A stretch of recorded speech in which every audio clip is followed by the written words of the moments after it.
This track was downloaded from FusionBD.com.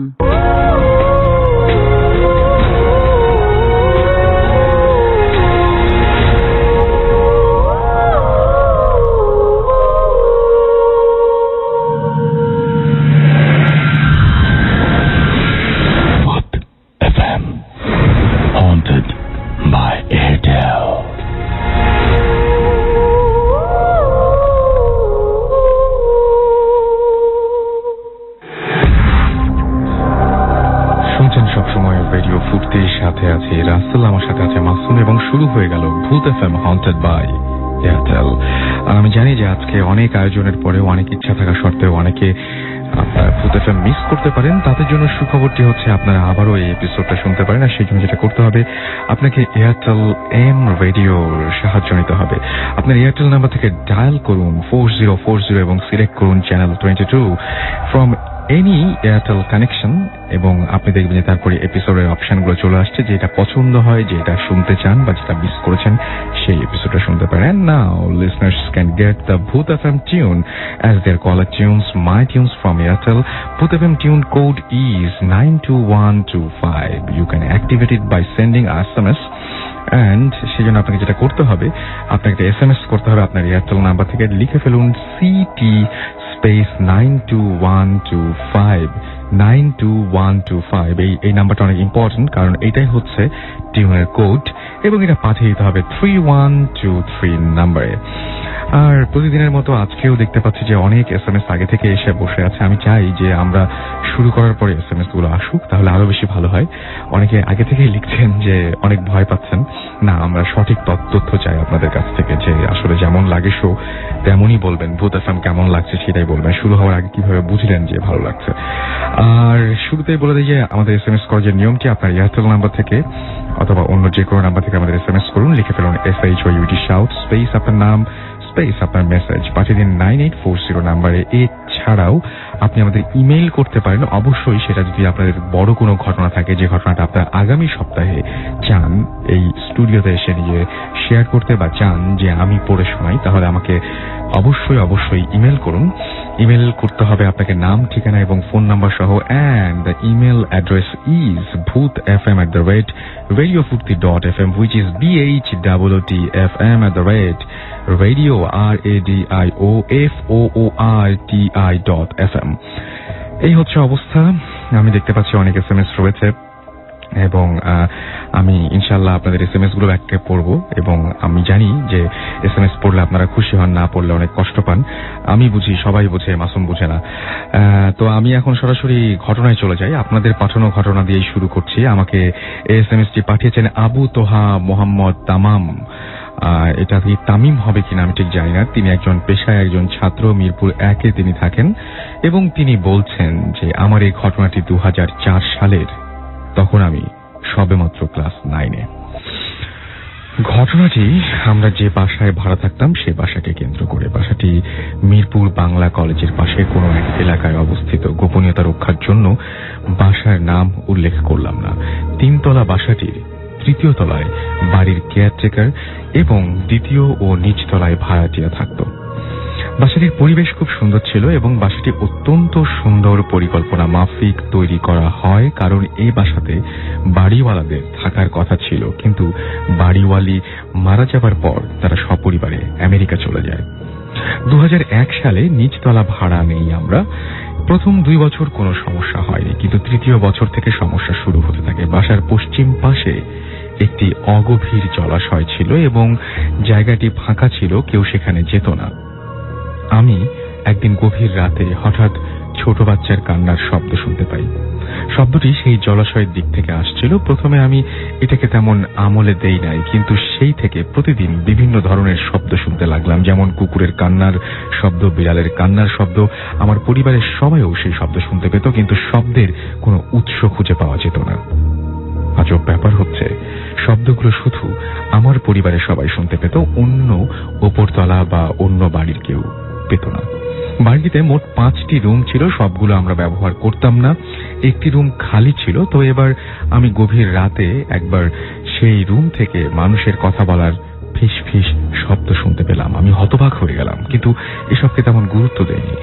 এবার শব্দ আসা শুরু করলো আমাদের লিভিং রুমের সাথে টয়লেট থেকে। সেখানে কান্নার শব্দ, কিন্তু টয়লেট ছিল ফাঁকা। এরপর টয়লেটের লাইট কেটে গেল। নতুন লাইট লাগানোর 3 দিনের মাথায় আবার লাইট কেটে যায়। এভাবে 1 মাসে 10টি লাইট পরিবর্তন করা হয়। ইলেকট্রিশিয়ানকে ডেকে আনার পরও সে লাইনে কোনো সমস্যায় খুঁজে পায়নি। তারপর থেকে টয়লেটটিতে আমরা লাইট লাগানো বন্ধ করে দেই। আমার মা বরাবরই অত্যন্ত সাহসী ও পরহেজগার। তিনি প্রচুর আমল ও ইবাদত করতেন। তো এসব ঘটনা প্রত্যক্ষ করার পরও তিনি ভয় পেতেন না। তো আমার মা পাশের বাড়ির এক পুরাতন ভাড়াটিয়ার কাছে জানতে পারেন যে আমাদের বাসার যে টয়লেটটিতে সমস্যা হচ্ছিল, সেই টয়লেটটি বেশ কয়েক বছর আগে একটি কাজের মেয়ে আত্মহত্যা করে, যেটি আমরা আগে জানতাম না। পরে কেয়ারটেকার ক্ষমা প্রার্থনা পূর্বক সে আমাদেরকে কথাটি জানায় এবং সে স্বীকার করে। কিন্তু সমস্যার এখানেই শেষ নয়। এসব জানার পরেও আমাদের বাসাটি ছাড়ার কোনো সিদ্ধান্ত গ্রহণ করা হয়নি, কারণ আমার মা জানতে চেয়েছিলেন বাসাটির আসল সমস্যা কোথায়। এবার সমস্যা হলো আমার মায়ের বেডরুম সংলগ্ন টয়লেটের। সমস্যাটি হলো টয়লেটে কোনো পানির কল ধরলে ইলেকট্রিক শক খাওয়ার মতো অনুভূতি হতে লাগলো, যার কোনো ব্যাখ্যা আমাদের কাছে ছিল না। এই সমস্যার কিছুদিন পর আমার জন্মদিনের আগের দিন বিকেলে আমরা খাটে শুয়েছিলাম। হঠাৎ ঘুমের মধ্যে আমি স্বপ্নে ওই খাটেই আমাকে বসা দেখলাম এবং 7-8 বছর বয়সী ছোট ছেলে দরজা দিয়ে আমার রুমে প্রবেশ করে আমার খাটের কাছে এসে দাঁড়ায়। ছেলেটির গায়ের রং ছিল কুচকুচে কালো। আমি ভয় পেয়ে গেলাম তাকে দেখে। সে আমার দিকে চোখ বড় বড় করে তাকিয়ে বলল, তুই, তোর মা এবং পরিবারের সবাই এখান থেকে চলে যায়, না হলে একটা বড় ক্ষতি হয়ে যাবে। কথাটি বলার পরপরই সে অদৃশ্য হয়ে গেল আর আমি বিছানা থেকে লাফ দিয়ে উঠলাম। আমার কাছে ব্যাপারটি স্বপ্ন মনে হলো না, মনে হলো সত্যিই ছেলেটি এখানে এসেছিল। তো আমি মাকে গিয়ে সব বললাম। তিনি আমাকে অভয় দিলেন। ঘটনার পরের দিন আমার জন্মদিন ছিল। তো আগের দিন বিকেলে ঠিক সেই সময়ে, আমি যে সময় ছেলেটিকে স্বপ্নে দেখেছি, ঠিক সেই সময়ে আমার মা ফ্লোরে পা পিছলে পড়ে যায় এবং তার কোমরের হাড়ে ফ্র্যাকচার হয়ে যায়। প্রায় 4 মাস পর্যন্ত তিনি বিছানায় শুয়েছিলেন। এরপর আমি মাকে বাসা পরিবর্তনের কথা বলি, কিন্তু আমার মা তখনও বাসা ছাড়তে চাচ্ছিলেন না। এর কিছুদিন পর আমাদের বাসায় এবং ওপরতলায় এক ভয়াবহ ডাকাতি সংঘটিত হয়। যদিও ডাকাতেরা আমাদের বাসা থেকে তেমন মূল্যবান কিছু পায়নি, কিন্তু আজব ব্যাপার হচ্ছে ডাকাতরা যাবার সময় আমাকে এবং মাকে এই বাসা ছেড়ে যাওয়ার জন্য অনুরোধ করে। তারা বলে যে এখানে আপনারা থাকতে পারবেন না, সবাই শেষ হয়ে যাবেন। কিন্তু কেন শেষ হয়ে যাব তার ব্যাখ্যা তারা দিতে পারেনি। শুধু বলেছে এই বাসায় সমস্যা আছে। আর এই সতর্ক বার্তা শুধু আমাদের জন্যই কেন তা বুঝতে পারলাম না। তো এই ঘটনার পর আমরা বাসা পরিবর্তনের সিদ্ধান্ত গ্রহণ করি। বাসা ছেড়ে যাওয়ার 2 দিন আগে আমার মা মেডিটেশনরত অবস্থায় এক ভয়াবহ দৃশ্য দেখতে পেলেন। তিনি দেখতে পেলেন যে তার বেডরুমের এক পাশে অনেক গভীর গর্ত এবং সেই গর্তের মধ্যে দিয়ে পাশাপাশি শোয়া অবস্থায় 2টি পাথরের কালী মূর্তি শুয়ে আছে। মূর্তিগুলো দেখতে 100 বছরের পুরনো মনে হয়। তারপরও আমরা নতুন বাসায় চলে আসি এবং বাসাটি ছেড়ে দিই। আমার মা আমাকে তিনি যা দেখেছেন বললেন। এই বিষয় নিয়ে আমি অথবা আমার মা আর কেউ কারোর সাথে কোনো এই ব্যাপারগুলোতে নিয়ে শেয়ার করিনি। এই ছিল ঘটনাটি সম্পূর্ণ সত্যি এবং আমার ও আমার পরিবারের জীবনের সাথে ঘটে যাওয়া এখানে বিশ্বাস অবিশ্বাস সম্পূর্ণ শ্রোতার উপর নির্ভর করে। আমার নাম সুব্রত কুমার দাস। আচ্ছা, আরেকটা ঘটনায় চলে গেছিলাম আমি। এই ছিল ঘটনা এবং এই ঘটনাটি আরো একবার বলি। পাঠিয়েছেন আমাদেরকে আবু তোহা মোহাম্মদ তামাম, ছাত্র তিনি, এবং মিরপুর 1-এ তার বাসা, ঢাকায় তিনি বাস করছেন। এই ছিল ঘটনা। এর মধ্যে দেখতে পাচ্ছি যে আপনাদের অসংখ্য SMS চলে এসছে। আমাকে দীপ্ত লিখেছেন যে ভাইয়া নতুন তিনি আমাদের সাথে জয়েন করেছেন। এছাড়াও আমাদের সাথে জয়েন করেছেন বাঁধন ফ্রম চিটাগং এবং আজ তিনি তার ছোট ছেলে অন্তরকে নিয়ে, অন্তর একা একা শুনছে তিনি বলছেন যে তার হাজবেন্ড বাসায় নেই এবং তার খুবই ভয় করছে। আচ্ছা, এছাড়াও মিস্টার মোহাম্মদ তুফান আমাদের কুমিল্লা থেকে লিখেছেন যে ভাইয়া আমি নতুন, আমাদের সাথে তিনিও জয়েন করলেন। এছাড়াও চিটাগং থেকে দীপু বলেছেন প্লিজ ভাইয়া আজকে আমার SMS-টা পড়ো। আমি পড়ে ফেললাম আপনার SMS। আমাকে পিয়াস SMS করেছেন নারায়ণগঞ্জ থেকে। এছাড়াও আমাকে সবুর খান SMS করেছেন। এছাড়াও আমাকে SMS করেছেন, দেখতে পাচ্ছি এখানে সোহান, তিনি রেগুলার আমাদের সাথে থাকেন এবং রেগুলার আমাদের সাথে শোনেন, সেটা জানিয়েছেন। আশিক, পপি, প্রিয়া, প্রীতু, এবং আমাদেরকে গৌরীপুর থেকে তারা SMS করেছেন এবং তারা বলেছেন যে তারা ভূত FM অনেক পছন্দ করেন। ফারুক আমাদের SMS করেছেন, লিখেছেন আমি 1 মান্থ পর ভূত FM শুনছি। মানিক আমাদের SMS করেছেন আমাদেরকে নামটা লেখেনি, শুরুতেই বলেছেন ডিয়ার রাসেল। আমি জানি না যে আপনার নামটা কি, শুরুতে নামটা লিখবেন তাহলে খুব সুবিধা হয়। দেলোয়ার নর্দার্ন ইউনিভার্সিটি খুলনা থেকে লিখেছেন এবং তিনি এবং তার রুমমেট একসাথে ছাদের উপরে বসে ভূত FM শুনছেন এই শীতের রাতে। অনেক কষ্ট হচ্ছে, আপনারা নিচে চলে যান কারণ অসুখ করবে এখন ছাদে থাকলে। রনি আমাদের ময়মনসিং থেকে লিখেছেন যে আজকের ঘটনাগুলো তার ভালো লাগছে, কেবল ঘটনাগুলো বলাটা ঠিক হচ্ছে না, মাত্র একটা ঘটনা বলা হয়েছে। রিফাত তিনি কক্সবাজারের বিচে বসে আছেন এবং ভূত FM শুনছেন এবং তিনি লিখেছেন অসম এনভায়রনমেন্ট, রাইট, শোনাটা আপনি অনেক মজা করে শুনছেন বুঝতে পারছি। সাগর আমাদের SMS করেছেন ভূত FM শুনছেন। মুনমুন শান্তিনগর থেকে লিখেছেন যে সামটাইমস আই থিঙ্ক যে তিনি কখনো সময় তার মনে হয় যে ঘটনাগুলো হয়তো সত্যি নয়। হু নোস, আমি ঠিক জানি না, আপনারাই ঘটনা পাঠান। সুতরাং আপনারা যদি সত্যি ঘটনা পাঠান তাহলে ডেফিনেটলি সেগুলো সত্যি। ব্র্যান্ড বস আমাদের লিখেছেন। জাহিদুল আমাদের SMS করেছেন। আনিকা কবির আমাদের SMS করেছেন। জিকু আমাদের SMS করেছেন। আরো অনেকে SMS করেছেন। আমরা ঘটনায় চলে যাব, তবে তার আগে কোনো ব্রেক কি আমাদের দরকার আছে? এখন আগে আমরা ঘটনায় যাবো, একটা ছোট্ট ব্রেক নিয়ে আসছি এবং ফিরে আসছি একটু পরেই। যাবার আগে জানিয়ে দিই যে আপনারা যারা SMS করতে চান তারা এয়ারটেল নাম্বার থেকে বা অন্য যে কোনো নাম্বার থেকে আমাদের SMS করুন। লিখে ফেলুন SHOUT শাউট স্পেস আপনার নাম স্পেস আপনার মেসেজ, পাঠিয়ে দিন 9840 নাম্বারে। আর আমাদের ইমেল অ্যাড্রেস হচ্ছে bhutfm@radiofurti.fm। Stay tuned to Radio Furti and don't stop the Furti.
Chittagong থেকে দীপু লিখেছেন যে মানে যারা ভয় পাচ্ছেন তাদেরকে আমি বলবো যে আপনাদের আসলে কিছু বলা নেই, আপনারা এনজয় করছেন ভয়টাকে।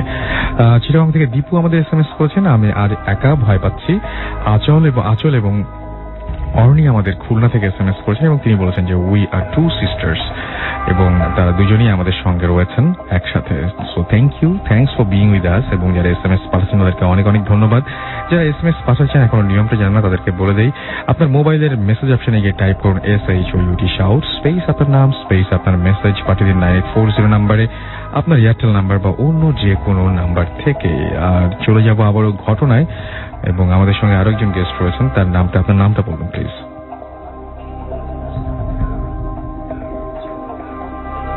আচ্ছা, এক সেকেন্ড, আমার মনে হয় যে একটু সমস্যা আছে, আপনি বরং আমাদের সাথে এইখানে এসে জয়েন করেন please.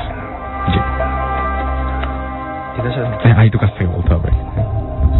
Okay, hello okay, hello listeners, আমি মোহাম্মদ ইরফান খন্দকার বলছি পাইনিয়ার ডেন্টাল কলেজ থেকে।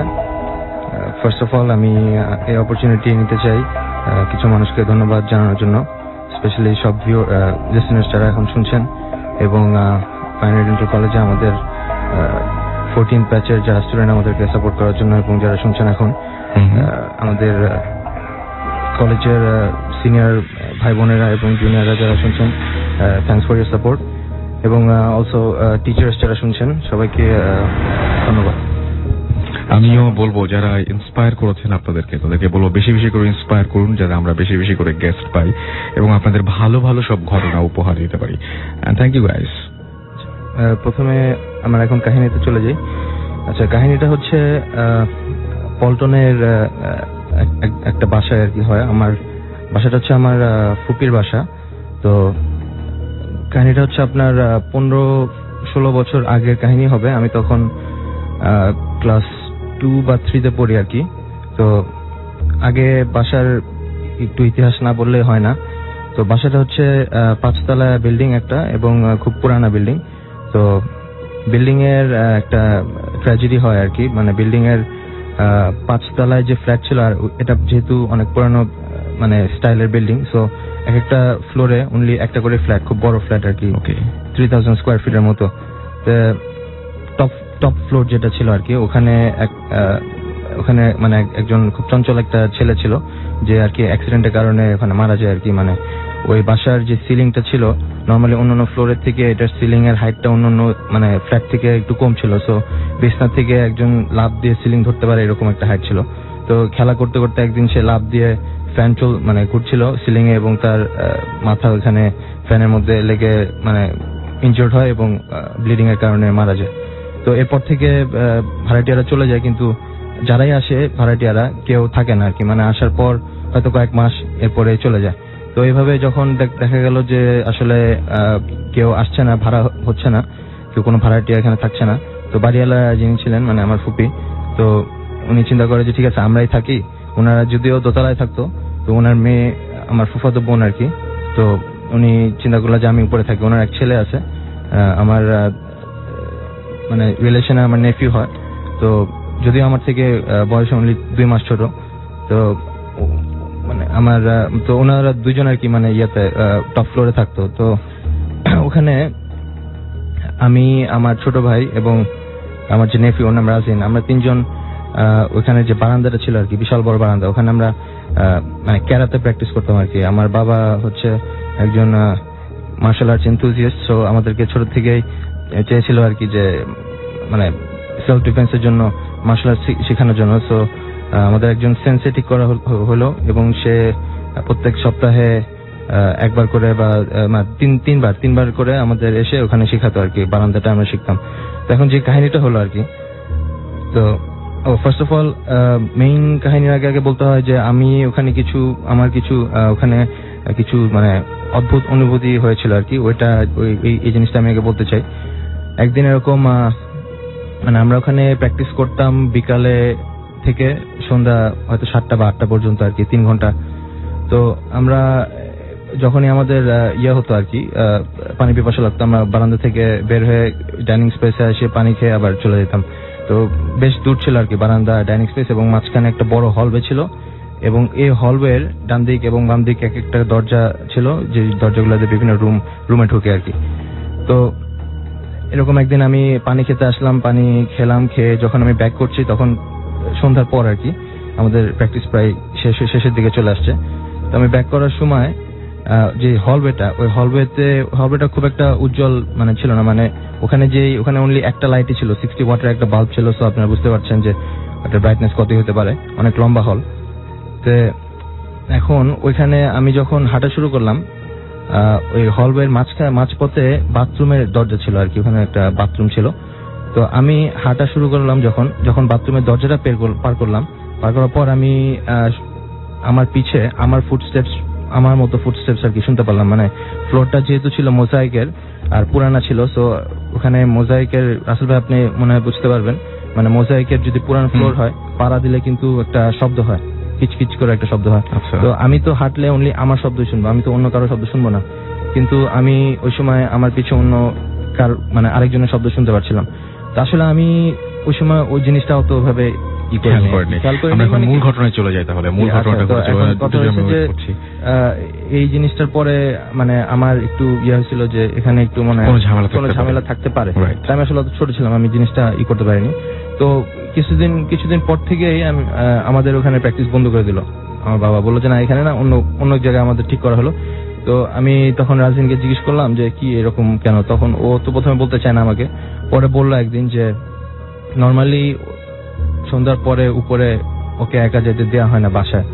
ওর মা ওকে সবসময় নিয়ে যায় রাতে ঘুমানোর সময়, আবার পরের দিন নিচে নিয়ে আসে পরে। ওকে, এখন একদিন এরকম ওনার মা তো মানে ওর মা অফিসে কাজ করে আর কি, তো অফিস করতে গেছে। তো ওই দিন সে সন্ধ্যার পরে সে পড়তে বসছে, পরীক্ষা, তো কিছু বই সে আনতে ভুলে গেছে উপর থেকে। সে উপরে চলে গেল বই আনার জন্য, চাবি নিয়ে উপরে চলে গেল। আর ওর যে নানি, মানে আমার ফুপি, উনি তাকে বলে দিচ্ছিল ভালো করে যে তুমি একা যাবা না, তুমি যদি যাও কাউকে নিয়ে যাবা। তো ও তাড়াতাড়ি চলে গেছে, ওই জিনিসটা মনে ছিল না। তো চাবি নিয়ে উপরে গেল, দরজা খুলে সে তার রুমে গেল আর কি। তার রুমে যে তার যে বই দরকার সে বই নেওয়ার পর কারেন্ট চলে গেল বাসায়। আচ্ছা, পুরোপুরি অন্ধকার। তো সে কোনো মতো রুমে কোথায় ক্যান্ডেল আছে, তার যেহেতু তার নলেজে ছিল, সে ক্যান্ডেল জ্বালালো। তো ক্যান্ডেল জ্বালানোর পরে সে এখন বের হবে আর কি, রুম থেকে বের হয়ে যে হলওয়েতে আসলো, দেখলো যে ক্যান্ডেল নিভে গেল। মনে করলো যে হয়তো বাতাসে, কিন্তু সে আবার জ্বালায় আবার হলওয়েতে গেল, নিভে গেল। এভাবে করতে করতে সে চিন্তা করলো যে আমি হলওয়েতে দাঁড়াই আমি ক্যান্ডেলটা জ্বালাবো। হলওয়েতে সে দাঁড়ায় সে ক্যান্ডেল জ্বালালো, কিন্তু দেখলো যে আবার নিভে গেল, এবং সে এবার স্পষ্ট ফিল করলো কেউ ফু দিয়ে ক্যান্ডেলটা নিভাই দিচ্ছে। আচ্ছা, তো তখন সে একটু ঘাবড়ে গেল যে এরকম হচ্ছে কেন। তো সে চিন্তা করলো আমি এখন তার মায়ের রুম, যেটা আর কি একদম হলওয়ের একদম শেষ মাথায় একটা রুম আছে, সে ওখানে যাবে আর কি। ওখান থেকে সে মানে লাইটার আছে আর কি, সে লাইটার নিয়ে আসবে আর কি, লাইটার নিয়ে জ্বালাবে। লাইটার তো নিভে আবার ইনস্ট্যান্ট আবার অন করা যায়। তো সে যখন হাঁটা শুরু করলো, অন্ধকারের মধ্যে হাঁটা শুরু করলো হলওয়ে দিয়ে, তখন সে হাফওয়ে যাওয়ার পরে সে মানে শুনতে পারলো যে পিছ থেকে কে জানি হাঁটছে, তার সাথে পিছে কে জানি হাঁটছে, ফুটস্টেপ। তো সে প্রথমে থেমে পিছে তাকালো, অন্ধকার, সে তো কিছু দেখতে পারছে না। তো সে আবার যখন কন্টিনিউ করলো হাঁটা, তখন সে আবার মানে শুনতে লাগলো আর কি যে পিছে কে জানি হাঁটছে। তো মানে এরপর সে ভয় পেয়ে গেল এবং সে দৌড় দিল। সে পিছে তার মানে দৌড়ের যে ফুটস্টেপ, দৌড়ালে যে ফুটস্টেপ হয় ঠিক মানে সেরকমই ফুটস্টেপ সে শুনতে লাগলো আর কি পিছে। তো সে তাড়াতাড়ি তার মায়ের রুমে যে দরজাটা সিটকি নিয়ে আটকে দিয়ে সে বিছনায় শুয়ে পড়লো। বিছনায় শুয়ে লেপ ছিল, লেপ দিয়ে পুরো গা ঢেকে ফেললো, এবং সাথে সাথে বিছনার পাশে একটা ইন্টারকম ছিল যেটা দিয়ে নিচে কথা বলা যায়, দোতলায় ফোন করা যায়। সে ফোন দিয়ে তার নানিকে বললো যে তুমি তাড়াতাড়ি উপরে আসো, আমি শব্দ শুনতেছি, তুমি তাড়াতাড়ি উপরে আসো। তো ওই সময় ফোনে শোনার পরপরই তার নানি তাকে বকা দিল যে তুমি একা গেছো কেন, তোমাকে তো বলছি কাউকে নিয়ে যেতে। তো বলছে যে আমি এখনই আসতেছি। তো সে ফোনটা রেখে আবার লেপে নিচে চলে যায়, রুম অন্ধকার। আচ্ছা, তো এখন মানে 1-2 মিনিটের মধ্যে সে দেখতে পারলো যে তার দরজার মধ্যে প্রথমে হালকা পাতলা শব্দ নক করার, এরপরে ধাপ করে দরজাটা খুলে গেল। কে জানি ধাক্কা মেরে দরজা খুলে ফেললো, এবং সে লেপের নিচে, সে লেপের থেকে বের হইতে খুব ভয় পাচ্ছে যে আমি কি বের হবো নাকি বের হবো না।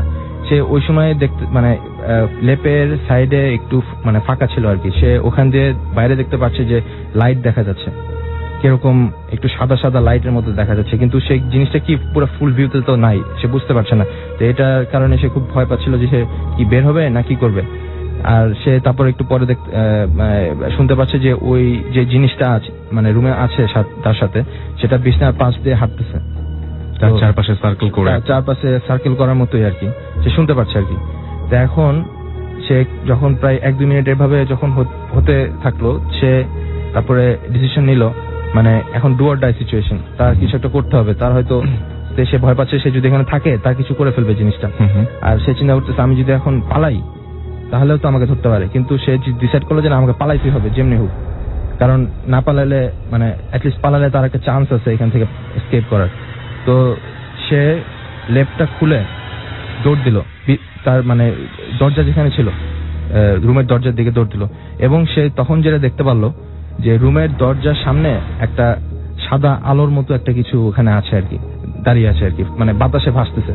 তো সে যেহেতু দৌড়ের অ্যাটেম্প মানে অলরেডি নিয়ে নিছে, সে আর থামে নাই, সে এক চিল্লানি দিয়ে দৌড়ায় সেই আলোর ভিতর দিয়ে মানে ভিতর দিয়ে চলে গেল আর কি, আলোর ভিতর দিয়ে ঢুকে গেল বডিটা, ঢুকে বের হয়ে সে হল বেঁধে হাঁটা শুরু করলো দরজার দিকে। এখন এমনিতে অন্ধকার, কিন্তু ওর পিছে আলো, সে দেখতে পাচ্ছে, মানে সে তো যেহেতু অন্ধকারটা তো কিছু দেখার কথা না, কিন্তু আলোটা তার রাস্তা, সামনের রাস্তা যেখানে সে দৌড়াচ্ছে সেখানে মানে পিছ থেকে আলো আসার কারণে সে সামনে একদম মেইন ডোরটা দেখতে পাচ্ছিল যেখানে থেকে বের হতে হবে। সে দৌড়াচ্ছে আর পিছ থেকে আলোটা সামনে, সে বুঝতে পারছে যে তার পিছে আলোটা দৌড়ে আসছে।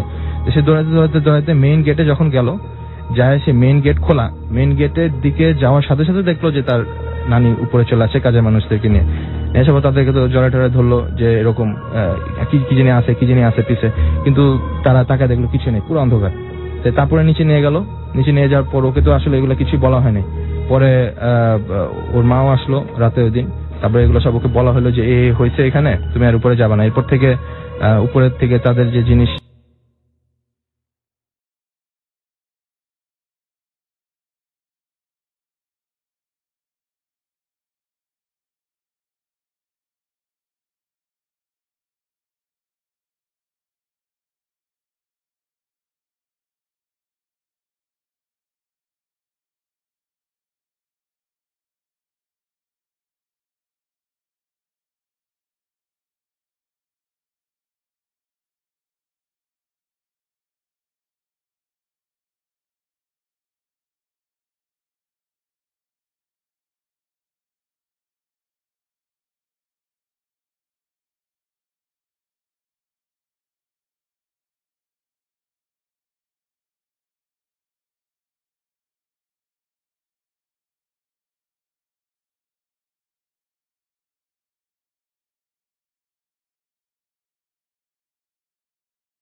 তারপরে সে ভয় পেয়ে গেল যে আমি এটা কি দেখতেছি, আমি কবরস্থানে এসে আমি কি দেখতেছি, কবরস্থান মোস্ট পবিত্র প্লেস ইন দ্য ওয়ার্ল্ড, কিন্তু আমি এটা কি দেখতেছি, আমি এরকম দেখতেছি কেন, এত মানুষ দেখতেছি কেন, আমি এখানে একটু আগে একটু মানুষ ছিল না, আমি যখন দেখি একজন মানুষ, কিন্তু ঘুরে দেখলে ওই মানুষটা নাই আর, যে মুখে কাপড় দিয়ে মুখে হাত দিয়ে কাঁদছিল সে নাই, ওর ছোট ছেলে মানে আমার চাচাতো ভাইটা কাঁদছিল, ওইটা ও দেখতে পায়, সবগুলো সব সিন দেখতে পায়, দুইজন একসাথে দেখছে, দুইজন একসাথেই দেখছে, মানে অদ্ভুত একটা ব্যাপার। তো চাচা মানে আর নড়তে পারছে না, সামনে আগাতে পারছে না, কিছুতেই আগাতে পারছে না, সে স্টেপ দিতেই পারছে না। তখনও তার থেকে ওই কবরস্থান মানে জানাজার স্থানটা একটু দূরেই, তখন সে দূর থেকে দেখলো একজন লোক দৌড়ে আসছে, ছিল একটা হুজুর, আচ্ছা ওইখানকার একজন হুজুর যে নর্মালি কবর জিয়ারত করতে এসে 2-8 কালাম পড়ে লোকদের সাথে, এসে তাকে নিয়ে যায়। সে দৌড়ে এসে, আপনি এখানে কি করেন? এখানে তো আমরা রাত 12টার পর কোনো ভিজিটর ঢুকতে দিই না, আপনি কেন আসছেন? আপনাকে তো এখানে, আপনি কিভাবে ঢুকলেন এখানে? আমি তো গেট খোলা পাইছি, ভাই আমাকে বাঁচান। সে খুবই অসহায় বলে যে আমাদের বাঁচান। এটা বলতে বলতে সে পড়ে গেল, সে আর হাঁটতে পারতেছে না। তো ওই হুজুর তাকে কষ্ট করে ধরে নিয়ে, তো আমরা যা সবাই জানি যে কবরস্থানে ঢোকার পর 2তলা একটা বিল্ডিং আছে যেখানে হুজুরা থাকে, তো তাকে নিয়ে সে রুমে নিয়ে যায়, পানি খাওয়ায়, তাকে নর্মাল কন্ডিশনে নিয়ে আসে, এবং নিয়ে আসার পর বলে আপনার কখনো আজিমপুর কবরস্থানে রাত 12টার পরে আসবেন না, কাউকে নিয়ে আসবেন না, একাও আসবেন না, কাউকে নিয়েও আসবেন না, কারণ 1টার পর 12টার পরে আমরাও প্রায় অনেক সাউন্ড শুনি, কিন্তু আমরা এটা ওভারলুক করে যাই। আমাদের দেখেন একটা জানালা খোলা না, আমরা কোনো জানালা খোলা রাখি না এখানকার, আমরা জানালা বন্ধ করে ঘুমাই যাই। তো এখন সেই সময় আপনি চান্স পেয়েছেন, ঢুকে গেছেন, আপনার এটা কখনোই করবেন না। এরপর থেকে আমার চাচা একটু মানে কবরস্থানটা জিয়ারত করে আস্তে আস্তে কমিয়ে দেয়, কারণ সে এরপর থেকে কবরস্থানে খুব কম যেত, মানে যেতই না বলতে, তার ভয়ের কারণে সে এখনো পর্যন্ত প্রচন্ড ভয় আছে যে কবরস্থানে যাবে। সে নাকি এখনো প্রায় মানে স্বপ্নের মধ্যে হোক নর্মালি মানে ওই মানুষের হাঁটার সাউন্ড গুলা পায়, এবং যে যখন সে দেখে মানুষগুলো হাঁটছে, কারো পায়ে কোনো স্যান্ডেল ছিল না, সবাই ছিল খালি পায়ে, এবং সবার পরনে ছিল কাফনের কাপড়। আচ্ছা, সো এরকম মানে একটা খুবই মানে আমি এটা মানে রাসেল ভাই আমি বলছি আমার লোম দাঁড়িয়ে যাচ্ছে, খুবই স্বাভাবিক। আমি এটা আমার কাছে 3-4 দিন আগে শুনে, নিশ্চয়ই যিনি এক্সপেরিয়েন্স করেছেন তিনি যেভাবে বলেছেন, আরো বর্ণনাগুলো অন্যরকম ছিল, আর অনেক অনেক ভয় লাগার কথা। সেটাই মানে খুবই ইন্টারেস্টিং ব্যাপারটা, ইন্টারেস্টিং বলছি আসলে ব্যাপারটা, যার মানে না সে দেখেছে এরকম কবরের উপর দিয়ে মানুষ হেঁটে যাচ্ছে, কবরের উপর দিয়ে হেঁটে যাচ্ছে মানুষ, সেটাই মানে এটা খুবই ভয়ের হওয়ার কথা। এবং আমি জানি না যে আমার সামনে যদি এরকম কোনো ঘটনা ঘটতো তাহলে আমি কি করতে পারতাম। সো তারপরে খুবই স্বাভাবিক যে উনি একদম হাঁটতেই পারছিল না, উনি সেন্সলেস হয়নি, বাট উনি হাঁটতে পারছে না, ওনার সারা মানে হাত পা কোনো কিছুই চলছিল না। ওই হুজুরের হেল্প না থাকলে সে ওখানেই হয়তো বা পড়ে থাকতো বা বসে থাকতো, কিছু একটা করতে আর কি। ওনার যে কোনো ধরনের অ্যাটাক হয় না, এটাই ওরকম সে নড়তেই পারছে না, একদম তার হাত লিম্বস গুলা মুভ করছিল না, হাত পা ঠান্ডা হয়ে গেছে। সো যাই হোক, আমরা আরো কিছু এসএমএস দেখতে পাচ্ছি। আমাদের আরিফ MM কলেজ যশোর থেকে এসএমএস করেছেন, আমাদেরকে এসএমএস করেছেন রোমান সুপি, আমাদেরকে ঢাকা থেকে এসএমএস করেছেন, ভয় লাগছে আমাদেরকে। এছাড়াও এসএমএস করেছেন দেখতে পাচ্ছি যে আমাদেরকে আবজিৎ, আচ্ছা আমাদেরকে ঘোষ বাপ এসএমএস করেছেন ওল্ড ঢাকা থেকে, আমাদেরকে এসএমএস করেছেন ভাইয়া আমার নাম খোরশেদ। এছাড়াও আমাদেরকে আবরার এসএমএস করেছেন আমাদেরকে অনেকগুলি। রনি চিটাগং থেকে যে ভাইয়া আর কত এসএমএস দিলে পড়বে আমি, আচ্ছা, এবং তিনি বলছেন যে তিনি আমাদের ভূত এফএম শুনছেন। আচ্ছা, আপনাকে আর এসএমএস দিতে হবে না, আমি এসএমএসটা পড়ে ফেলেছি। থ্যাংক ইউ আমাদেরকে এসএমএস পাঠানোর জন্য। রোমান আমাদের এসএমএস করেছেন। এনিওয়েজ, আমরা আবার একবার জানিয়ে দিই আমাদের এসএমএস করার নিয়মটা হচ্ছে bhuthfm@radiofurti.fm। এটাতে আপনারা ইমেল করবেন, আর এসএমএস করতে হলে আপনার এয়ারটেল নাম্বার থেকে বা অন্য যে কোনো নাম্বার থেকে মোবাইলের মেসেজ অপশনে গিয়ে টাইপ করুন SHOUT শাউট স্পেস আপনার নাম স্পেস আপনার মেসেজ পাঠিয়ে দিন 9840 নাম্বারে।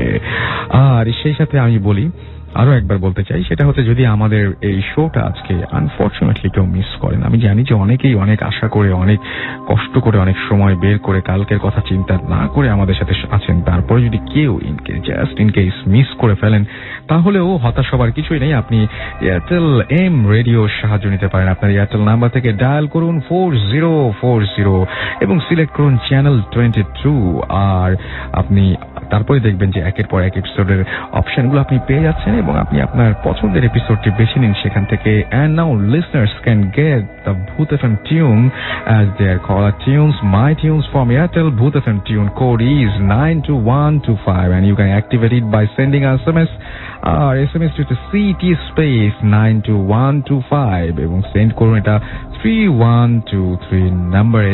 চলে যাব আমাদের পরবর্তী ঘটনায় এবং আমরা আমাদের আরো একজন আছেন যিনি আমাকে আসলে অনেকবার গত সপ্তাহেও বারবার করে বলছিলেন এই সময় তিনি এসেছিলেন গত সপ্তাহে এবং ইনফ্যাক্ট এই সপ্তাহে এসেছেন এবং তিনি অনেক কষ্ট করে অনেক স্টাডি করে নাকি মানে কিছু প্রমাণ পেয়েছেন যে আসলেই প্যারানর্মাল ব্যাপার সত্যি এবং এই সমস্ত ব্যাপার আছে। তো আমরা তার মানে তার যে মতামত সেটা আমরা তার মতামত হিসেবে ধরে নিচ্ছি এবং তার কাছ থেকে শুনতে যাচ্ছি। বলুন আপনার নামটা বলুন। আমি হুমায়ুন, ঢাকা মেডিকেল কলেজ থেকে। ওকে, আমি প্রথমে রেডিও ফুটটিকে ধন্যবাদ জানাচ্ছি। আমাদের কাউকে ধন্যবাদ জানাতে হবে না, আপনি একদম পুরোপুরি ঘটনায় চলে যান। তো আত্মা আছে কিনা, ভূত জিন এগুলো আছে কিনা, এগুলো নিয়ে তর্ক কিন্তু বহুদিনের। সবাই মোটামুটি তর্ক করে যে কেউ বলে আছে কেউ বলে নেই, এবং বিজ্ঞানও তর্ক করে। বিজ্ঞানের একদল বলে যে বিজ্ঞানীরা ঠিক তর্ক মানে এটা বিজ্ঞানের বিষয় না আসলে। সায়েন্টিফিক্যালি তর্ক হয় যে একদল বলে আছে আর একদল বলে নেই। যারা বলে আছে তারা হাজার হাজার প্রমাণ দিয়ে গেছে যে আছে, আর যারা বলে নেই তারা কোনো প্রমাণ দিতে পারেনি, শুধু বলছে যে নেই, এগুলো আজগুবি। তো যে প্রমাণগুলো দেওয়া হয়েছে যে আছে সেগুলো, সেই প্রমাণগুলো থেকে আমি কিছু প্রমাণ আজকে শেয়ার করতে যাচ্ছি। তো প্রথমে আমি শেয়ার করতে যাচ্ছি আত্মার অস্তিত্ব আছে কিনা এটা নিয়ে। আত্মার অস্তিত্ব আছে কিনা এটা প্রমাণ করার জন্য প্রথম যে বিজ্ঞানী পদক্ষেপ নিয়েছিলেন তার নাম হচ্ছে সার্জন ডানকান ম্যাকডুগাল। উনি একজন চিকিৎসক ছিলেন, আমেরিকান চিকিৎসক। উনি 6 জন যক্ষা রোগীকে নিয়ে পরীক্ষা করেছিলেন ওনার হাসপাতালে। তো 6 জন রোগীকে উনি বুঝতে পেরেছিলেন যে এরা মারা যাবে কিছুক্ষণের মধ্যেই। তারপর ওদেরকে রাজি করানো হয়েছিল যে আপনাদের মরার আগে ওজন মাপবো। তো ওরা রাজি হয়েছিল। তারপর তাদের ওজন মাপা হয়েছিল। আচ্ছা, ওজন মাপার পর জীবিত অবস্থায় ওজন মাপা এবং মরার পর ওজন মাপার পর উনি আশ্চর্যজনকভাবে লক্ষ্য করলেন যে 2 অবস্থায় ওজনের কিছু তারতম্য হয়েছে। 21 গ্রাম ওজন কমে গেছে সবারই, প্রত্যেকেরই 21 গ্রাম করে ওজন কমে গেছে, 0.75 আউন্স করে ওজন কমে গেছে। তারপর উনি সিদ্ধান্তে আসছেন যে আসলেই এদের মাঝে এমন কিছু ছিল জীবিত অবস্থায় যেটা মরার পর বের হয়ে গেছে, এটা কি আত্মা নয়? তারপর ইনি তার এই থিওরিটা আমেরিকান মেডিসিন নামক জার্নালে 1907 সালে প্রকাশ করেন। আপনারা যারা আগ্রহী এই 1907 সালের আমেরিকান মেডিসিনটা পড়ে দেখতে পারেন। আত্মা তো বেরিয়ে গেল, আত্মাটা মানে যে হোক, মানে কিন্তু ব্যাপারটা হচ্ছে এখানে ভয়ের পার্টটা কি?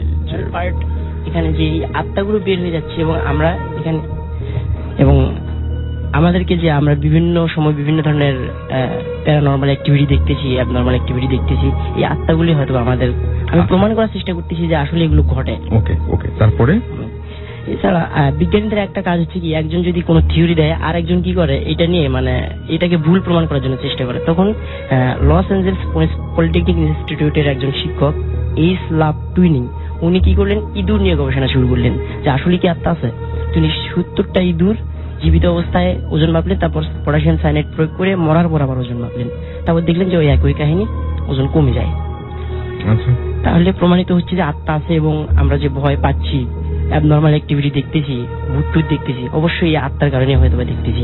আমার যেটা মনে হচ্ছে এখনো যে অনেকে ঘরের মধ্যে বিড়াল দেখেন, অনেকে অনেক কিছু দেখেন যে মানে হয়তো দেখা গেল যে ওইখানে আসলে অনেকদিন আগে একটা বিড়াল মারা গিয়েছিল। আর আপনারা যারা ওজন মাপতে আগ্রহী তারা physically weighing of the soul বইটি পড়তে পারেন। তাহলে কিভাবে ওজন মাপা যায়, কিভাবে কি করতে হবে, এখানে হয়তো বা সবকিছু পাবেন। আমরা মাঝে মধ্যে অশরীরী সাউন্ড শুনতে পাই, হঠাৎ করে রাস্তায় যাচ্ছি, হঠাৎ একটা বিকট শব্দ শুনতে পাই, ভয়ঙ্কর একটা শব্দ শুনতে পাই। এটারও সায়েন্টিফিক কিছু ব্যাখ্যা আছে আসলে যে এটা প্যারানর্মালি ঘটতেছে। তো ক্যাসেট রেকর্ডার দ্বারা ভূতের কণ্ঠ রেকর্ডিং করাকে ইভিভি বলে। এটার নাম পুরো অর্থ হচ্ছে ইলেকট্রিক্যাল ভয়েস ফিনোমেনা।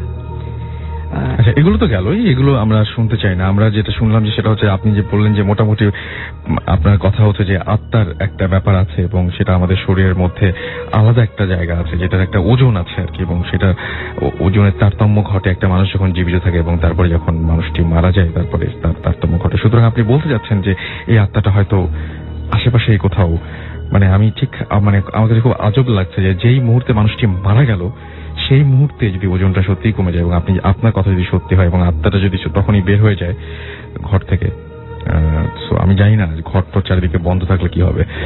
আমরা এখন আবার SMS এ যাব। SMS পড়বো কিছু। SMS আমাকে শিখা SMS করেছেন এবং তিনি দেখছেন আজকে অনেক ডাক্তাররা ইনফ্যাক্ট আপনাদের সঙ্গে রয়েছেন, সবাই মানে অলমোস্ট ডাক্তার এখানে। সো আজকে অনেকেই জয়েন করছেন, তারা সবাই যে বিভিন্ন মেডিকেল কলেজের নাম দিচ্ছেন, আমি সেগুলো পড়তে চাচ্ছি না আসলে। আমাকে শারমিন SMS করেছেন, এছাড়াও SMS করেছেন আমাদেরকে মনীষা, জ্যোতি, বিথি এবং আমাদের SMS করেছেন অলিউর রহমান বরিশাল পুলিশ লাইন থেকে। অলরাইট, আমাদের মহিউদ্দিন লিখেছেন যে আমরাও 4 জন ফেনী কলেজ হোস্টেল থেকে লিখছি। নিপু রাঙামাটি থেকে লিখেছেন আমাদেরকে। কুমিরমুল আমাদের লিখেছেন, SMS করেছেন। আনিস করাইল TNT থেকে আমাদের SMS করেছেন। রিয়াজ SMS করেছেন। নাইম SMS করেছেন। SMS করেছেন ময়মনসিং থেকে আশির। SMS করেছেন ফাহাদ, উর্মি, এছাড়াও নিলয় সহ আরো অনেকে। আমাদের আবারও গেস্ট চেঞ্জ করতে হবে, সো আমরা একটা ছোট্ট ব্রেক নেই এবং ব্রেকের পরে আবারও ফিরে আসছি। সেই পর্যন্ত আমাদের সঙ্গে থাকুন, রেডিও ফুর্তির সাথে থাকুন। এবং আপনাদেরকে বলে দেই সেটা হচ্ছে যে আপনারা আমাদের SMS পাঠাতে পারেন। SMS পাঠানোর নিয়মটি হচ্ছে মোবাইলের মেসেজ অপশনে গিয়ে টাইপ করুন SHOUT শাউট স্পেস আপনার নাম স্পেস আপনার মেসেজ পাঠিয়ে দিন 9840 নম্বরে, আপনার এয়ারটেল নাম্বার থেকে বা অন্য যে কোনো নাম্বার থেকে। স্টে টিউনড টু রেডিও ফুর্তি অ্যান্ড ডোন্ট স্টপ দ্য ফুর্তি।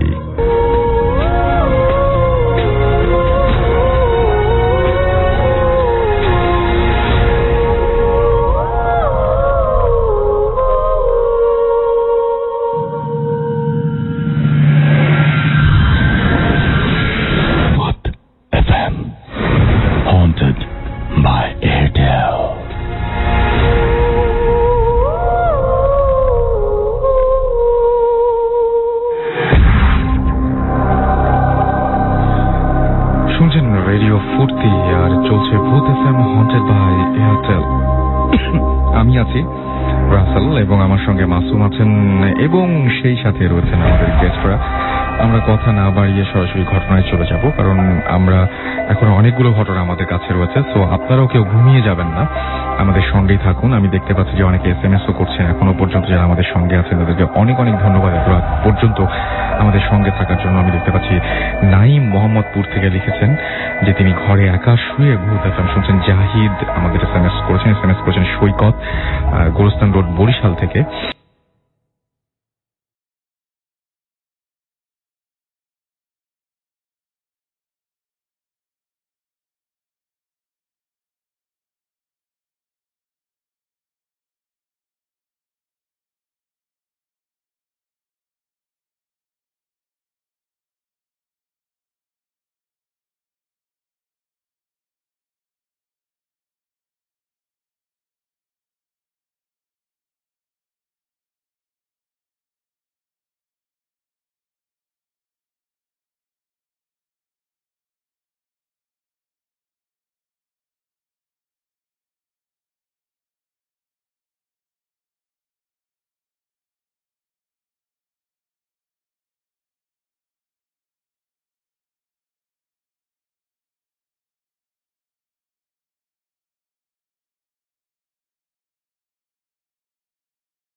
আমার পাশে কেউ আছে কিনা।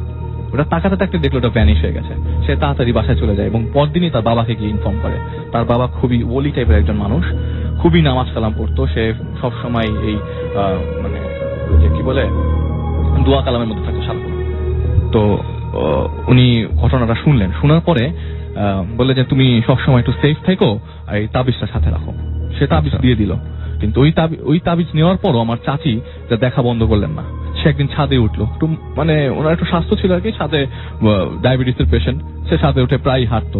তো ছাদের থেকেও সে একদিন দেখতে পেল জিনিসটা। ওকে, এটা আমার চাচির ঘটনা গেল। তার 7 দিন পর আমার বড় চাচা রাত্রে করে বাসায় ফিরছে। রাত্রে তখন 1টা বাজে।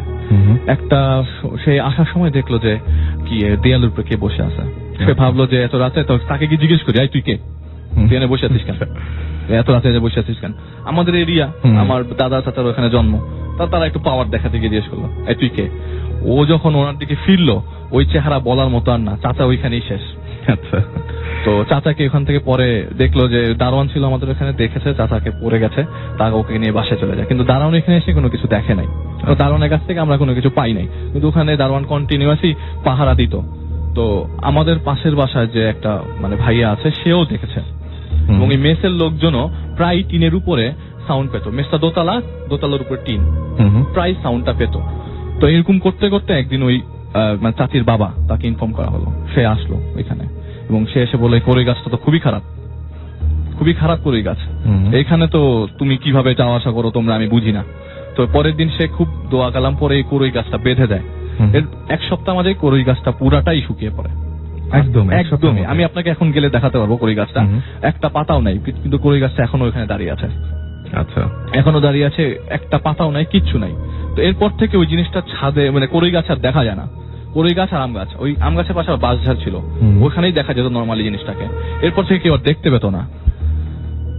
রিসেন্টলি 6-7 মাস আগে আমার ফুপি, এখন আমাদের নারায়ণগঞ্জে থাকতো, এখন সে চলে এসেছে 5 তলায়। আমার ফুপা মারা গেছেন আর কি, তো আমাদের সাথে থাকে 5 তলায়।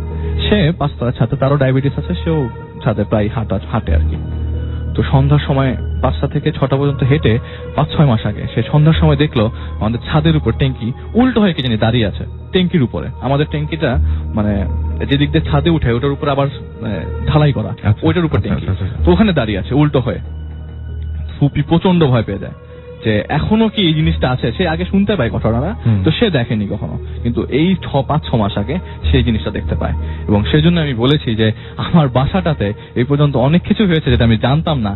আজকে রেডিও ফুড থেকে না বলে আমি আর পারিনি। হ্যাঁ, আমি সবচেয়ে বড় কথা যে রোড নাম্বার বা কোনো কিছু বলছি না, জায়গাটা হচ্ছে আমার একটা জায়গা যেটা নিয়ে আমরা অনেক অনেক অনেক কথা শুনেছি। এরকম একটা জায়গা ঢাকাতে, তাই না? মানে জায়গাটা তো ধানমন্ডিতে, আমি বলে দিলাম ধানমন্ডিতে।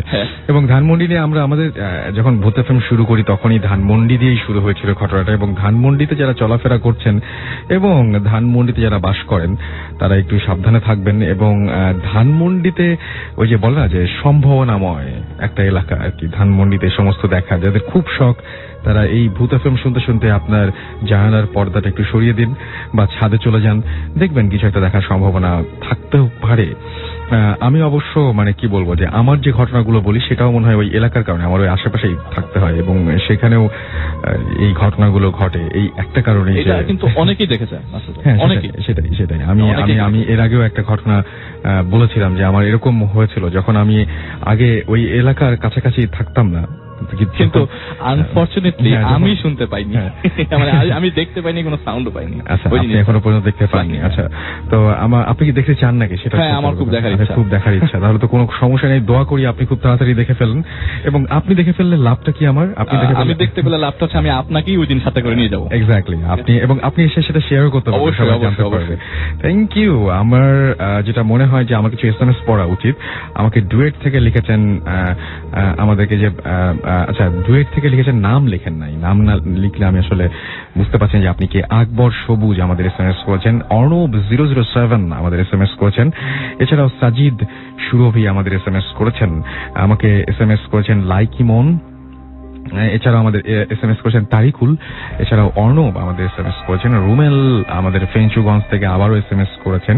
এবং আসল ভাই প্লিজ আমার এসএমএসটা পড়ো। আমার বাসায় তাল গাছের নিচে বসে আমরা 3 বন্ধু একসাথে শুনছি। বা আপনার একটা কাজ করুন, শোনার সময় তাল গাছের দিকে তাকিয়ে থাকবেন। পৃথা আমাদের SMS করেছেন ফ্রম বরিশাল। ভাইয়া আমি এর আগে অনেক SMS করেছি বাট পড়া হয়নি। রুহুল এবং নোভা আমাদের ময়মনসিংহ থেকে SMS করেছেন, আমাদেরকে লিখেছেন যে আচ্ছা রাসেল ভাই আলিফ ভাইয়ের স্টোরিগুলো পুরোই ফাটিয়ে দিয়েছে, আলিফকে থ্যাঙ্কস বলা উচিত। Thank you. নাম কি? নামটা লিখেন নাই। আচ্ছা ভাইয়া যেই আমাকে থ্যাংক ইউ দিয়েছেন, থ্যাংক ইউ সো মাচ। কষ্ট করে রাত 1:33 বাজে এখন আমার মানে ঘটনাগুলো শোনার জন্য থ্যাংক ইউ সো মাচ। সেটাই আমার পক্ষ থেকে অনেক অনেক ধন্যবাদ।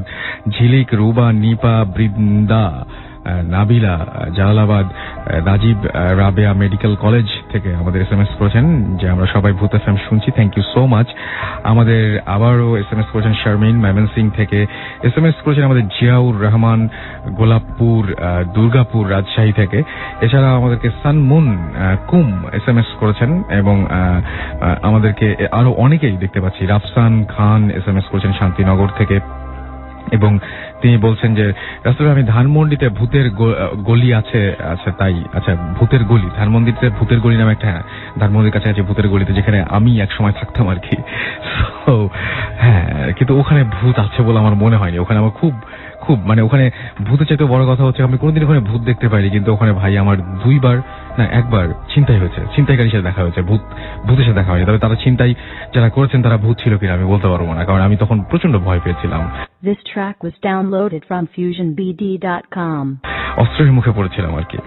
এনিওয়েজ আমাকে আরজু SMS করেছেন, এছাড়াও SMS করেছেন আমাকে SMS করেছেন। এছাড়াও দেখতে পাচ্ছি লিভার বয়, আচ্ছা লাভার বয় হবে এটা আসলে, লাভার বয় SMS করেছেন। এছাড়াও আমাকে SMS করেছেন দেখতে পাচ্ছি ইমু চট্টগ্রাম ইউনিভার্সিটি থেকে। যাই হোক, যারা SMS পাঠাতে চান তাদেরকে SMS পাঠানোর নিয়মটি বলি। মোবাইলের মেসেজ অপশনে চলে যান, সেখানে গিয়ে টাইপ করুন SHOUT শাউট স্পেস আপনার নাম স্পেস আপনার মেসেজ পাঠিয়ে দিন 9840 নাম্বারে আপনার এয়ারটেল নাম্বার থেকে বা অন্য যে কোনো নাম্বার থেকে। শুনছেন সব সময় রেডিও ফুর্তি, চলছে ভূত FM হন্টেড বাই এয়ারটেল। আমরা চলে যাব নেক্সট ঘটনায় এন্ড আমাদের নেক্সট যে গেস্ট রয়েছেন তার নামটা একটু বলবেন প্লিজ। হাই লিসনার্স, আমি ফাহাদ মুদাসসির, ঢাকা মেডিকেল কলেজ। ওকে জি, সবার আগে ধন্যবাদ জানাই যারা এই শীতের রাতে কষ্ট করে ভূত FM শুনছেন তাদেরকে। সঙ্গে ধন্যবাদ জানাই আমার ফ্রেন্ড সার্কেলকে সহ অন্যান্য সহপাঠী এবং ভাই বোনদের। তো আমি যে গল্পটা শেয়ার করব সেটা হচ্ছে আজ থেকে অনেক আগের ঘটনা। এটা হচ্ছে আমার এক ফ্রেন্ড অতনু তার চাচার কাছ থেকে শোনা। তো তার চাচা মানে যখন শুনছিলেন যে আমরা ভূত FM আসছিলাম, তারপর তিনি আমাদেরকে গল্পটা শুনিয়েছিলেন। তো ঘটনাটা হচ্ছে 1974 সালের ঘটনা। তো ওনার মানে অতনুর চাচার বন্ধু অরিনজয়, তিনি তখন একটি বন্দরে চাকরি করেন, চট্টগ্রাম বন্দরের ঘটনা এটা। তো তিনি যখন চট্টগ্রাম বন্দরে চাকরি করেন, সরকারি চাকরি হওয়ার কারণে মানে তিনি সেখানে একটি কোয়ার্টার পান। তো কোয়ার্টারে তিনি ছিলেন একটি রুমে, মানে রুমটা দক্ষিণ দিকের একটি রুম, অনেক সুন্দর, মানে বাতাস টাতাস সবসময় আসে, এরকম একটা রুমে ছিলেন। তো প্রথম 5-7 দিন অনেক ভালো কাটলো তার। তিনি হঠাৎ মানে নোটিস করলেন যে তিনি মনে হয় নুপুরের শব্দ শুনতে পাচ্ছেন ঘুমের মধ্যে। তো হঠাৎ জেগে উঠলেন, জেগে উঠে দেখলেন যে কিছুই না, তারপর আবার ঘুমিয়ে গেলেন। তো পরের দিন উনি যখন বারান্দায় বসে কলাম লিখছিলেন, মানে উনি একটি কাগজে কলাম লেখেন, তো উনি যখন কলাম লিখছিলেন এমন সময় তার দারোয়ান তার রুমে আসলো, এসে কোনো কথা না বলে একটি চিৎকার দিল, চিৎকার দিয়ে সে সেখান থেকে চলে গেল। তো তিনি জানতে চাইলেন যে কেন চিৎকার দিয়ে চলে গেল। পরের দিন সকালে দারোয়ানের সাথে দেখা হলো, তিনি দারোয়ানকে জিজ্ঞেস করলেন যে তুমি কি কাল আমার ওখানে আসছিলে? তখন বলল যে হ্যাঁ আমি আসছিলাম। তো বলল যে তুমি কোনো কথা না বলে কেন চলে গেছো? তখন বলল স্যার আপনার পিছনে একটা মহিলা দাঁড়িয়ে ছিল এবং মহিলা মানে পিকট আকৃতির একটা চেহারা, মুখে রক্ত ছিল। তো উনি বললেন যে তুমি এসব কি বলতেছো, আমি তো রুমে একা ছিলাম, আমার রুমে কেউ ছিল না। তো উনি ভাবতেছেন যে হয়তো মানে ভুল কিছু দেখছেন, দেখে এইসব কথা বলতেছেন। তো তিনি অফিস থেকে আবার বাসায় আসছেন, বাসায় এসে মানে খুব ক্লান্ত ছিলেন, তো ঘুমিয়ে গেছেন। তো যখন রাত মাঝরাতের মতো এরকম সময় তিনি মানে শুনতে পেলেন যে নুপুরের শব্দ জোরে জোরে শোনা যাচ্ছে। তো নুপুরের শব্দে তার ঘুম ভাঙলো। ঘুম থেকে উঠে তিনি পানি খাবেন, এরকম মুহূর্তে তিনি দেখলেন যে তার খাটের পিছনে একটি মহিলা দাঁড়িয়ে আছে। তো উনি বললেন যে তুমি কে? উনি তো ভয় পেয়ে গেছেন, যে বলতেছেন তুমি কে, কেন বা এত রাতে এখানে? তো বলছে, ও মহিলা বলতেছে আমি তোমার কোনো ক্ষতি করব না। তখন জিজ্ঞেস করলেন তুমি ক্ষতি করবে না, তাহলে এখানে কেন? তো বলতেছে আমার কিছু কথা আছে, সেগুলো তোমাকে বলবো। তো এই বলবো বলেই সে হারিয়ে গেল। যাই হোক, সে রাতে তার ঘুম হলো না অরিঞ্জয় চৌধুরীর। পরের দিন অরিঞ্জয় চৌধুরী আবার আসলেন, আবার মানে ঘুমিয়ে গেছেন। তো মাঝরাতের দিকে আবার সেই নুপুরের শব্দে তার ঘুম ভাঙলো। তো এরকম সময় তিনি মানে দেখতে পেলেন যে তার দরজায় কি জানি নক করছে। তো দরজা খুলে দেখেন যে সেই মহিলা, তার মুখে রক্ত ছিল। তো তিনি স্বাভাবিকভাবে অনেক ভয় পেয়ে গেছিলেন। তারপর অনেক কৌতূহলী মানুষ একটু সাহস করে তাকে জিজ্ঞেস করলো যে তুমি আবার এসেছো কেন? তখন মহিলা বলল যে আজকে আমি আমার কথাগুলো তোমাকে বলবো। তখন অরিঞ্জয় চৌধুরী জানতে চাইলেন যে কি ঘটনা। তখন উনি বললেন যে 1971 সালে যখন মানে পাক বাহিনী মানে ওই রুমে তাকে ধরে এনে মানে ধর্ষণ করে হত্যা করায়। তো তারপর উনি বলতেছেন যে আমার অতৃপ্ত আত্মাটা এখনো থেকে গেছে পুরো হ্যামলেট। তো যখন মানে ওই মহিলা কথা বলতেছিলেন, তো ওই মহিলা বলল যে আমার পায়ে একটা নূপুর আছে, এটাই হচ্ছে তুমি আমাকে চিনতে মানে যে শব্দটা শুনতে পাও সেটার শব্দ। তো উনি বিশ্বাস করলেন না। তো উনি বললেন যে তোমাকে যে মানে এভাবে মেরে মানে ফেলেছে তার প্রমাণ কি? তখন বললেন যে আমার কবরটা এই মানে কবর মানে আমাকে মাটি চাপা দিয়ে রাখা হয়েছে এরকম জায়গায়। তো পরের দিন উনি কি করলেন, মানে নিজে না গিয়ে সরাসরি পুলিশকে ইনফর্ম করলেন এবং পুলিশকে নিয়ে তিনি ঘটনাস্থলে গেলেন। ঘটনাস্থলে যেয়ে দেখেন যে এরকম একটি জায়গায় মাটি চাপা দেওয়া আছে এবং তুলে যে লাশটা দেখলেন, লাশ তো না মানে আর কি হাড় ওখানে পড়েছিল। এবং তিনি একটি জিনিস খেয়াল করলেন, সেখানে একটি নূপুর পড়েছিল। তাতে মানে তিনি যেটা ভাবলেন যে মহিলাটা সত্যি বলছিল এবং মহিলার সাথে যে ঘটনাটা ঘটছিল সেটা সম্পূর্ণ বাস্তব। ওকে, থ্যাংক ইউ সো মাচ। ঘটনাটা অনেকটা যে হ্যামলেট টাইপের, বাট হচ্ছে যে ঘটনাটা যিনি বলেছেন তার পরিচয়টা আমি জানি, আপনি আমাকে বলেছিলেন। এবং তিনি একজন খুব মানে কি বলবো যে একটা ভালো একটা কলামিস্ট, মানে বিখ্যাত স্বনামধন্য একজন কলামিস্ট, তিনি এই ঘটনাটা বলেছেন। সো থ্যাংক ইউ আমাদের সাথে ঘটনাটা শেয়ার করার জন্য। আমি একটা হচ্ছে আমি আসলে মুভির নাম গুলিয়ে ফেলি। তো এই যে আত্মাও মাঝে মাঝে মিথ্যা